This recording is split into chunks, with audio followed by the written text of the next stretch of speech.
Idinawit ni Senator Laila De Lima na walang basehan ang inisyong Immigration Lookout Bulletin ng Department of Justice laban sa kanya at 5 iba pa na idinadawit sa drug operation sa Bilibid.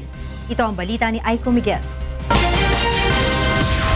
Inilagay na ng Department of Justice sa Immigration Lookout Bulletin sina Senator Laila De Lima at 5 iba pa na iniuugnay sa umano'y illegal drug trade sa New Bilibid Prison. Layon nitong i-monitor ang galaw ng mga ito habang iniimbestigahan sila ng kagawaran. Ngunit para kay Senator De Lima, walang matibay na basehan para gawin ito sa kanya ng DOJ. Nakakatawa naman sila. Wala pa namang charge, wala pang basihan. Kung ang basehan ay yung mga sinisiwalat na yan sa House Inquiry, hindi nga mga totoo yung mga sinasabi na yan dyan.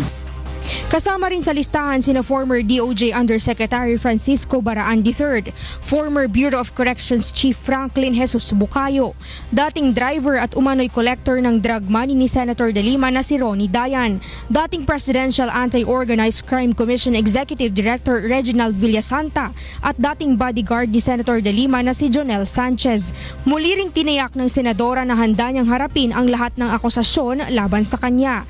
Wag ho kayong mag-alala dahil wala ho akong kabalak-balak na umalis ng Pilipinas para iwasan kung ano man yung mga iaahahin nyo sa akin na mga kaso.